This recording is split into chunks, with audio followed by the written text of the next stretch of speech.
Picture yourself in this situation. You're a woman in your late 20s, living alone in a modest apartment. It's late at night, and you've just gotten home after an exhausting day of work and study. You're about to graduate from law school. The building is right across from campus. You know the area well. As you enter your place, something feels off. Over the past week, you've noticed small things. Items moved slightly. A drawer left open that you're certain you closed. Personal belongings in the wrong spots. Told yourself you were probably just stressed. Finals coming up. Graduation around the corner. Your mind playing tricks on you. Exhausted, you collapse into bed.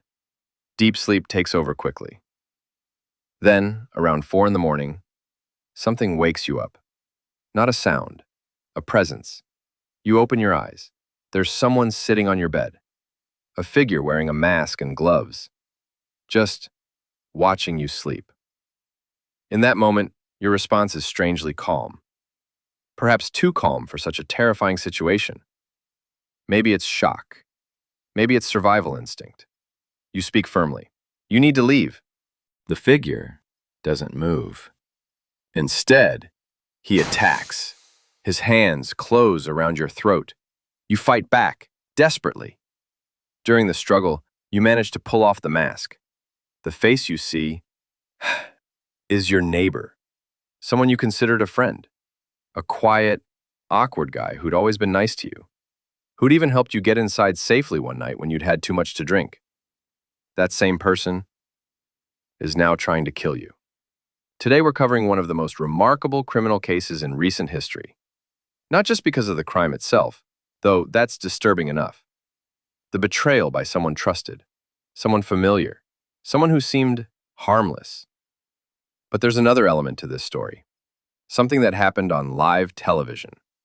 A moment caught on camera that criminologists consider absolutely unique.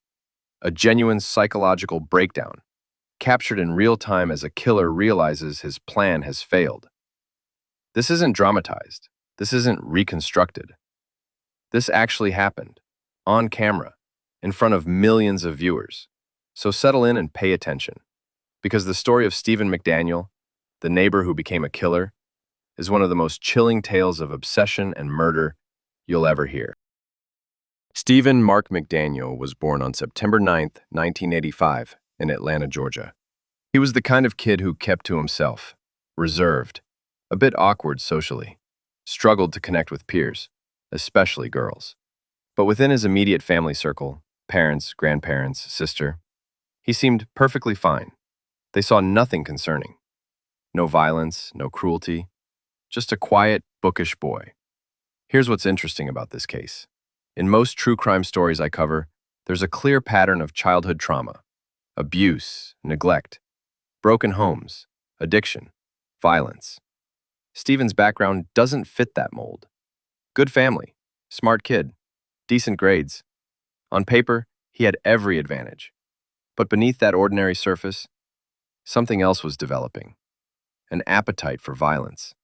Not fantasy violence from books and movies, but real violence. Real suffering. Real death. In the early days of the internet, when dial-up connections meant images loaded pixel by pixel, Stephen was already seeking out disturbing content. Gore, crime scene photos, footage of actual deaths. He didn't share this interest with family or school friends. But online, in anonymous forums, he found communities of people with similar dark fascinations. Back in the real world, his life continued normally. He earned good grades, won a scholarship to Mercer University School of Law, conveniently located close to home. His goal was to become an attorney, possibly a judge, someone who upholds justice and punishes criminals. The irony, of course, is that within just a few years, Stephen himself would be the criminal, locked away for life for a horrific murder. In 2008, he moved into a small apartment directly across from his law school. Convenient location, quiet building, seemed perfect for a focused student. That's where he met her. Lauren Giddings. Lauren was everything Stephen wasn't. Outgoing, friendly, well-liked. Born in Maryland in 1984, she'd come to Mercer with clear ambitions. She wanted to be a public defender, help people who couldn't afford representation, make a real difference. She had friends, she had a social life, she dated, she went to parties. She was, by every measure, a normal young woman living a normal life. Her only mistake, her only misfortune, was moving into the apartment directly next to Stephen's. You probably know the American cultural concept of the girl next door, the attractive neighbor you see coming and going, someone tantalizingly close, yet somehow out of reach. For some people, this becomes an unhealthy fixation. For Stephen McDaniel, it became an obsession. When he first saw Lauren, something clicked in his mind. Remember, this was someone with minimal experience interacting with women, socially awkward, not particularly attractive, no dating skills whatsoever. And this was before Tinder and dating apps made meeting people easier. He was isolated, frustrated, lonely. And suddenly, living right next door, was this beautiful, kind woman who smiled and said hello. Lauren knew Stephen from school. They were in the same law program, served on the same student organizations. And of course, they were neighbors. She considered him harmless. A little strange, maybe. Definitely shy. But ultimately, a good person. She was aware he had feelings for her. He'd asked her out a few times, and she'd politely declined. Eventually, she mentioned she was in a relationship. This was true. She was dating an attorney named David Vandiver, 20 years her senior. They'd met through work. The plan was to finish school and move in together.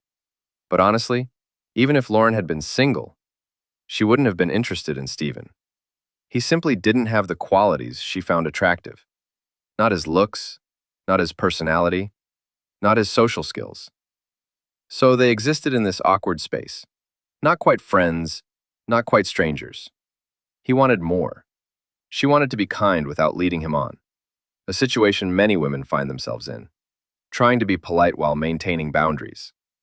What Lauren didn't realize was just how deep Stephen's feelings ran, or more accurately, how twisted they'd become. Stephen's interest in Lauren went far beyond a simple crush. This was surveillance, obsession, complete invasion of privacy. He acquired cameras, small, hidden devices that he used to record her movements. At first, just around the apartment complex, watching her come and go, timing her schedule, learning her patterns. But it escalated. He wanted to see inside her life, inside her home, inside her bedroom. Using a pole and duct tape, he rigged up a system to position his camera outside Lauren's window. From there, he could watch her in her most private moments, getting dressed, going to bed, living her life completely unaware she was being watched. This actually happened.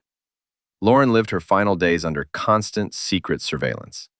Stephen's obsession manifested in other ways, too. He wrote about his feelings, his frustrations, his longing. Online, in anonymous forums, he discussed his situation without naming Lauren specifically. His posts revealed someone spiraling deeper into resentment and entitlement. Meanwhile, he continued consuming increasingly disturbing content online. When police eventually seized his computers, they discovered horrific material. Child exploitation images, extreme violence, snuff content, or what claimed to be real murders. Forums dedicated to the worst humanity has to offer. But the surveillance wasn't even his most egregious violation. Stephen managed to obtain or create a master key that opened multiple apartments in the building. With this key, he could enter units when residents were away. He later admitted to police that he'd committed petty thefts from some apartments. But Lauren's apartment?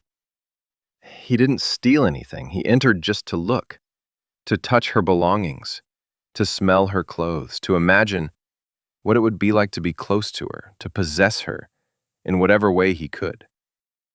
Think about that violation. Someone you trust casually, someone you say hello to in the hallway, secretly entering your home, going through your things, touching your personal items, standing in your bedroom while you're at work or school. It's a special kind of horror, more psychological than physical. The invasion of your safe space by someone you'd never suspect. Lauren did notice, eventually. One day she came home and things seemed disturbed. Items in wrong places, drawers opened. She mentioned it to friends and to David, her boyfriend, but ultimately, she convinced herself she must have been careless, stressed from finals, distracted, forgetful. The possibility that someone had invaded her home, someone with a key, someone who could come back any time, that thought was too frightening to seriously consider. Easier to believe she'd simply made mistakes. This is how predators operate, isn't it? They rely on our tendency to rationalize, to explain away our instincts, to not want to believe the worst about people we know. Lauren was kind, trusting, optimistic. Those qualities made her a good person. They also made her vulnerable. By late June of 2011, Stephen knew Lauren was leaving. She'd passed the bar exam. Her time at Mercer was ending. She was moving to be with David, starting her career, beginning the next chapter of her life. A life that wouldn't include Stephen in any way. He couldn't accept that. The woman he'd been watching for 3 years, the woman he'd fantasized about, the woman he felt entitled to, was simply going to walk away. Forget about him. Move on completely. In Stephen's disturbed mind, if he couldn't have Lauren, no one could. June 26th, 2011. 3 years after they first met. Lauren's graduation was behind her. Her departure was imminent. For Stephen, time was running out. He prepared carefully, gathered what he needed, a mask to hide his identity, gloves to avoid leaving fingerprints, and that master key, the one that gave him access to her apartment any time he wanted. Late that night, or perhaps in the early hours of the morning, Stephen made his move. Using the key, he entered Lauren's apartment silently, closed and locked the door behind him, moved through the darkness toward her bedroom. Lauren was asleep, vulnerable, completely unaware of the danger mere feet away. Stephen approached the bed, stood there watching her. Then, incredibly, he sat down on the edge of the mattress, still watching, still waiting, building up his nerve for what came next. The weight on the bed, the presence of another person, eventually penetrated Lauren's sleep. She woke up. Imagine that moment of confusion, that instant when your brain tries to process what you're seeing. A masked figure sitting on your bed in the darkness, in your own home, your supposedly safe space. Most people would scream, panic, fight immediately. But Lauren's response was measured, controlled. Perhaps it was shock. Perhaps some instinct told her to stay calm, try to de-escalate. She told him to leave, firm but not aggressive, trying to assert control of the situation without triggering violence. It didn't work. Stephen lunged at her. His hands found her throat. They struggled violently, fell from the bed to the floor. Lauren fought desperately, but she was pinned, her legs trapped beneath furniture. No leverage, no escape. During the struggle, she managed to rip away his mask and saw his face. Stephen, her neighbor, her classmate, someone she'd been kind to, someone she'd tried to help when he seemed lonely or awkward, someone she'd never feared, and he was killing her. She begged him to stop, pleaded for her life, but Stephen had crossed a point of no return. In his mind, this was the only solution. If Lauren left, if she moved on with her life, he'd lose her forever. Better this than losing her to someone else. After approximately 15 minutes of horror, Lauren Giddings died, strangled in her own apartment, murdered by someone she'd trusted. And then comes one of the most criminologically interesting questions. What does a killer do immediately after committing murder? How do they react? Some panic. Some flee immediately. Some break down. Some feel remorse. Stephen? He left Lauren's body in her bathtub, locked her apartment, walked the short distance to his own unit, sat down at his computer, and just browsed the internet all day. That's it. Hours and hours of sitting there as if nothing had happened, as if he hadn't just murdered someone. No panic, No remorse, just nothing. Later that evening, he returned to Lauren's apartment. This time, he brought a bag. Inside the bag, a hacksaw. He'd already formed his plan. Dismember the body, make identification difficult, scatter the remains in different locations, multiple dumpsters around campus. Then, act completely normal and wait for the investigation to go nowhere. He spent hours cutting Lauren's body into pieces, putting the parts into garbage bags, then over the next few days, disposing of them in various dumpsters near the law school. The torso, being the largest piece, should have been his biggest concern, the hardest to hide. But Stephen, perhaps exhausted or overconfident, simply threw it in a dumpster directly in front of the law school. Right out in the open, in summer heat, barely concealed. He assumed the garbage truck would come quickly. Everything would be taken to the landfill. The evidence would literally be buried among tons of trash. Case closed. But he didn't account for several factors.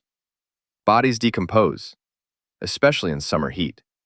They produce distinctive odors, fluids leak, and garbage collection doesn't always run on schedule. Also, people were about to notice Lauren was missing. And when that happened, this quiet little college town would be turned upside down. Stephen's plan was already falling apart. He just didn't know it yet. 4 days passed. Lauren's phone went unanswered. Text messages piled up, unread. Her family couldn't reach her. Friends started worrying. At first, people assumed she was just busy. Finals week, graduation stress, preparing for the bar exam. Lauren was dedicated and disciplined. Maybe she'd simply unplugged for a few days to focus. But as day 4 arrived with still no word, concern turned to alarm. This wasn't like her. Something was wrong. One of Lauren's close friends remembered where a spare key was hidden. She let herself into the apartment, expecting to find Lauren, sick or injured or in some kind of trouble. Instead, she found an empty apartment, signs of disturbance, personal items scattered, the bed unmade, Lauren's purse and keys still there, her car in its parking spot, but no Lauren. Stephen, of course, appeared during all this commotion, playing the concerned neighbor perfectly, asking questions, offering to help search, suggesting places she might have gone. The worried friend doing everything he could. 4 days after he'd strangled and dismembered her. The performance was Oscar-worthy, convincing enough that no one suspected him. He was just Stephen. Quiet, harmless Stephen. The local news picked up the story quickly. Missing law student, young woman. No sign of violence but suspicious circumstances. Perfect for local television. A reporter from the NBC affiliate, along with her cameraman, arrived at the apartment complex the next day to cover the story. They wanted to interview neighbors, get reactions, build their piece. And there was Stephen, right in the middle of everything, willing to talk, eager to help, seemingly. What happened next is absolutely extraordinary. One of the most remarkable moments ever captured in true crime. The reporter is asking Stephen basic questions about Lauren. Did he know her?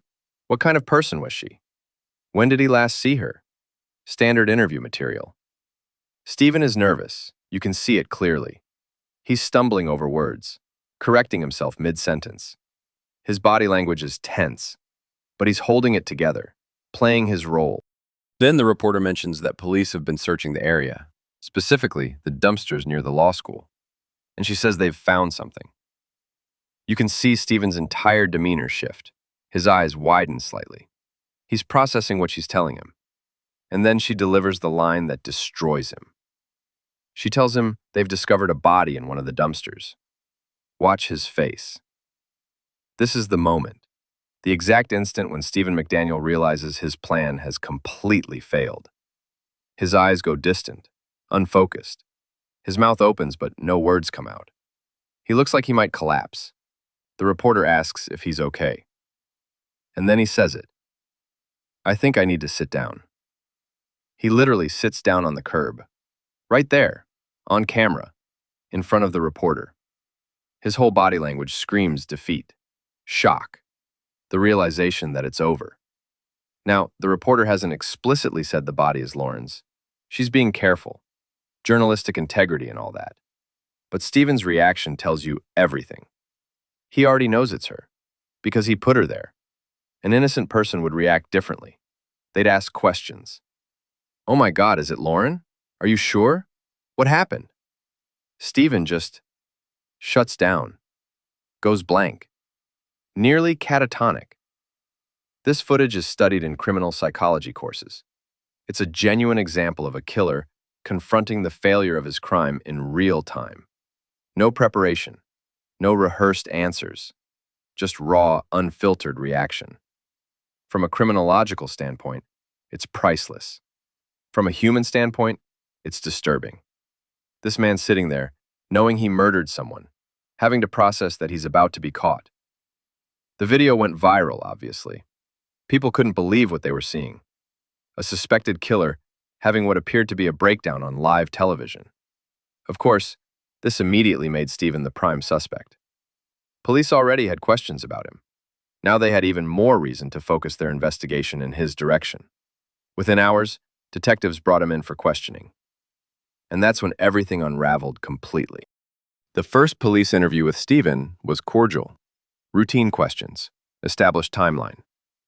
When did you last see Lauren? What was your relationship? Standard procedure. Then investigators asked if they could search his apartment. Just routine. They were searching all the neighbors' units. Process of elimination. Nothing personal. Stephen hesitated, said he had weapons inside and didn't want them touched. The detectives assured him they'd respect his property, just needed to look around. Standard protocol in a missing person case. Eventually, Stephen agreed. Big mistake. Once inside his apartment, investigators immediately noticed things were off. First, they sprayed luminol, the chemical that reveals blood even after it's been cleaned. The place lit up like a Christmas tree. Blood traces everywhere, in the bathroom, on tools, on clothing. Far too much blood for any innocent explanation. Then, they found the hacksaw, with tissue and blood still on the blade, gloves discarded nearby. More damning evidence piling up by the minute. Stephen was arrested immediately, charged with Lauren's murder.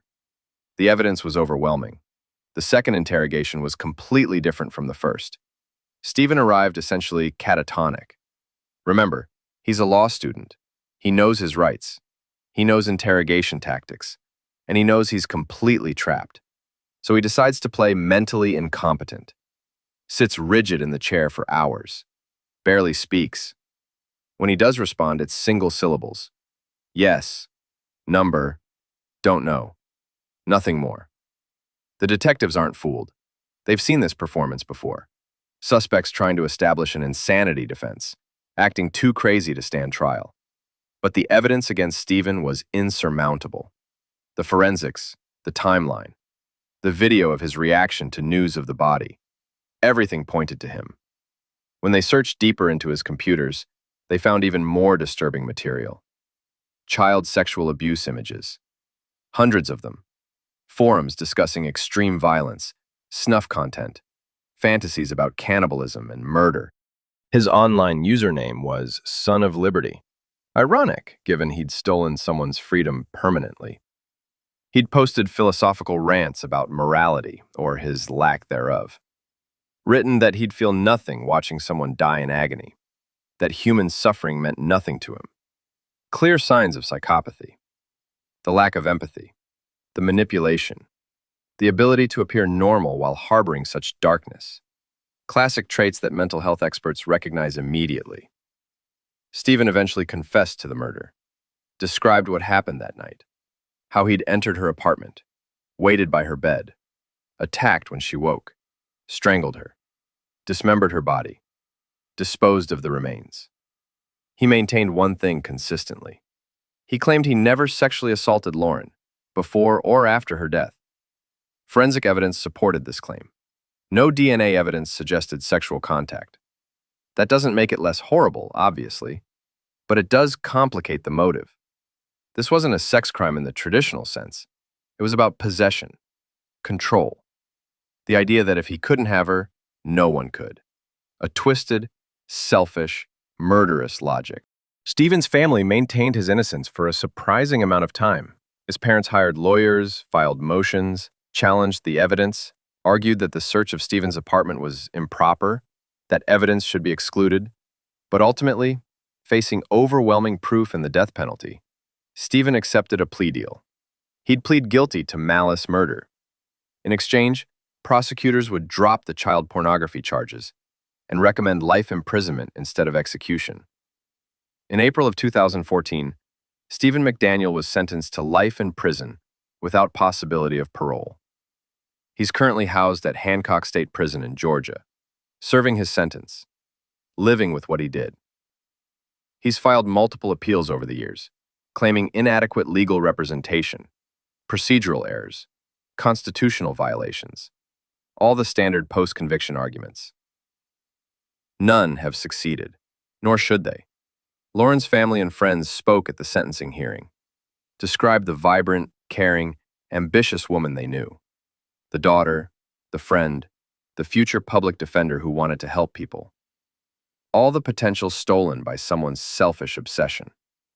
David Vandiver, Lauren's boyfriend, has spoken publicly about the loss, how they'd planned a future together, how that was ripped away by senseless violence. So what can we learn from this tragedy? Several things, actually. First, obsession is dangerous. What starts as attraction can become fixation. Fixation can become stalking. Stalking can become violence. The progression isn't inevitable, but it's common enough to warrant attention. Second, trust your instincts. Lauren noticed things were off in her apartment. She felt something was wrong, but she rationalized it away, told herself she was imagining things. Your instincts exist for a reason. Listen to them. Third, security matters. Change your locks when you move in. Don't assume previous copies of keys are accounted for. Install cameras or security systems if possible. Take reasonable precautions, especially for women living alone. These steps aren't paranoia. They're prudent. The world has predators in it. Some of them look harmless. Some of them seem friendly. Some of them live right next door. Stephen McDaniel looked like a regular guy. Awkward, sure. A bit odd, maybe. But not dangerous. Not a killer. Appearances lie. Lauren Giddings was 27 years old when she died.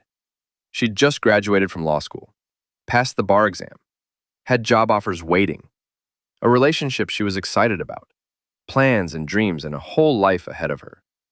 All of that ended because someone felt entitled to her, because someone couldn't handle rejection, because someone decided his wants mattered more than her life. That's the real horror of this case. Not just the violence, though that's terrible enough, but the absolute selfishness of it, the arrogance, the lack of any recognition that Lauren was a person with her own autonomy, her own choices, her own life. Stephen McDaniel will likely die in prison, as he should. His life is effectively over too, though by his own choices, rather than someone else's violence. But Lauren doesn't get a second chance. Her family doesn't get her back. David doesn't get the future they planned together.